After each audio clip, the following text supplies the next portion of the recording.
As you can see, I'm still in Bangkok waiting for things in Shenzhen to get back to normal, but fortunately, I bought a few items for me to review. Today, I'm looking at a wearable camera.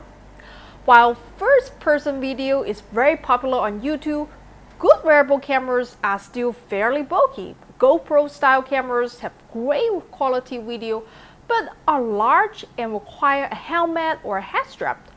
For DIY videos, something small that can be angled downwards at the hands and easy to slip on and off is ideal. But so far, all the eyeglass and earpiece style earphones have been very cheap and poor quality. I've tried a few and been disappointed, but I'm hoping the latest wearable camera I picked up will be better. It's called the Ordro EP7. It claims to have a gimbal for mechanical stabilization and 4K video, but as we all know, specs don't always translate into results. So the only way to see is to unbox it, try it out, and see if this is going to be a good addition to the DIY vlogger's toolbox. This should be straightforward. Should be, yeah. So this is the camera, and this is the camera frame, and I'm going to mount the camera onto the frame and ready to test it out. Should be like this. Here's the screw. Oh, there are more components. The USB charging cable and a bag for you to put it in, obviously.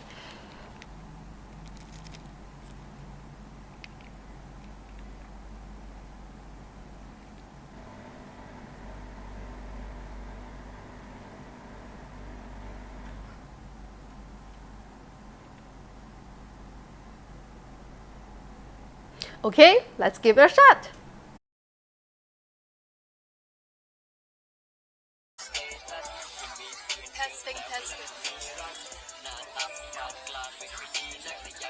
Testing.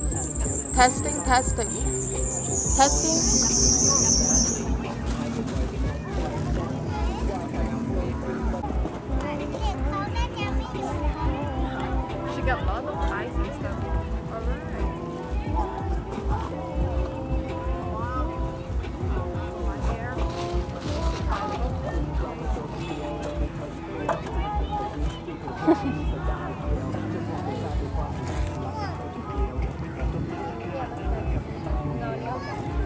Ở đây à? Ồ, nặng. Mìnhจะปิวนะ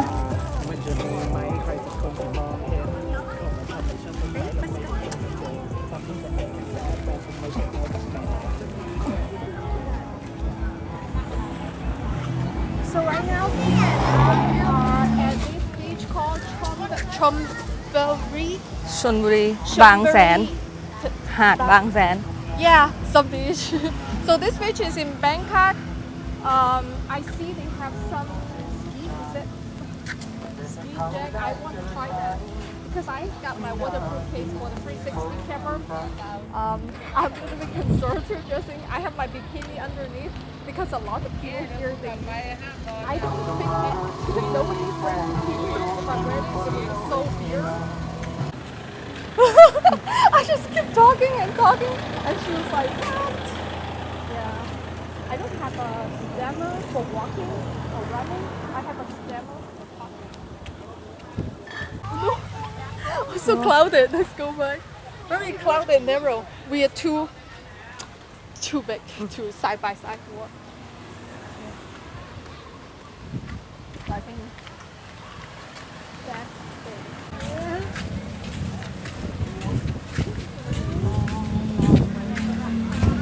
Go back, it will take like 1 minute actually. There are no cars in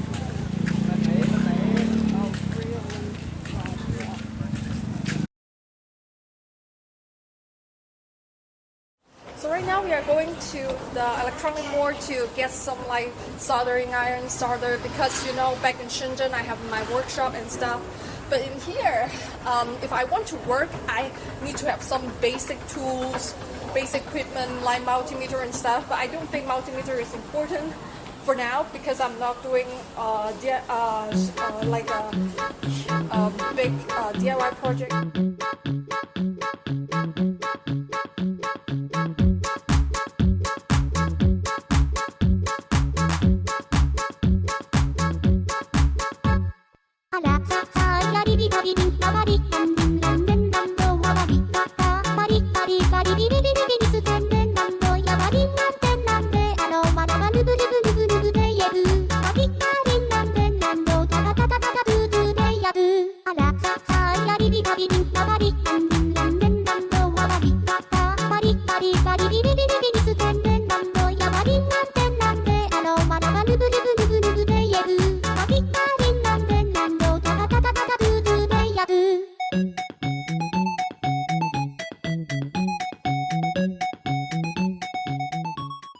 If you are curious, that was MPE in Bambo, Bangkok.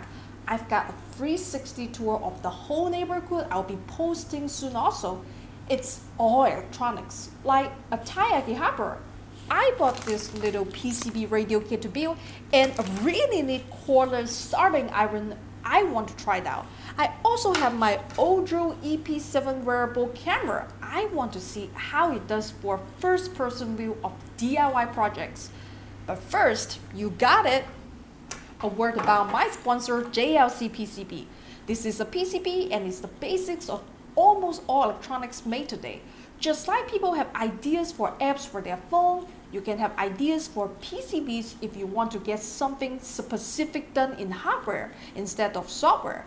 And like phone apps, this is 1,000 times easier than it was just a few years ago. The gig economy means you can go online, get a prototype engineered for a reasonable price and make, well, pretty much anything you like, just like you've seen me do on this channel countless times.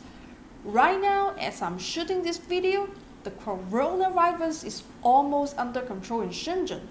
There have been no new cases diagnosed in quite some time, but the preventative measures are quite strict. Fortunately, the PCB manufacturing process is mostly automated and already require protective gear, clean rooms, and a lot of separation between workers. It's pretty much the best place to work during an academic. So everyone is safe and working hard.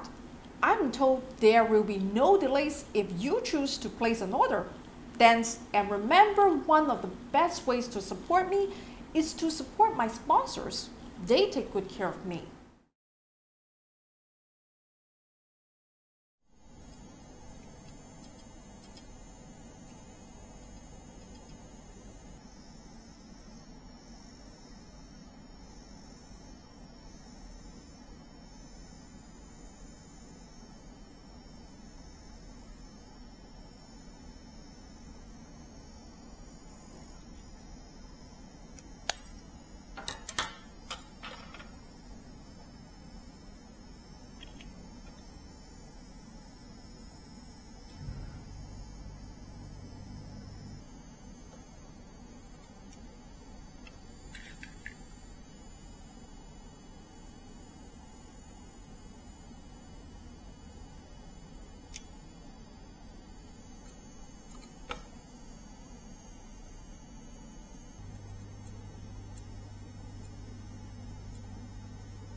Okay, here's my feelings on this. The quality is just not quite there, at least not for it to compete with GoPro-style action cameras. The thing is, while I love my Hawkeye Firefly cameras and use them constantly, the heads, helmets, clips, and elastic head straps they attach to just aren't practical or comfortable for me while soldering. I would wear the Ordro in situations where I wouldn't wear any other camera. It is very comfortable to wear, although seems better suited for short hair. I don't really like to talk about these things, but it is relevant in this case. If you are looking for a wearable camera for bedroom stuff, just for fun, It's great for that provided you have fairly bright diffuse lighting. Now, it's absolutely critical that you change the Wi-Fi password so there's no possibility of someone accessing your video feed, and never leave cameras with compromising footage out in the open when you are not using them. The car or the camera need to go in a lockbox until the footage can be downloaded to encrypted storage.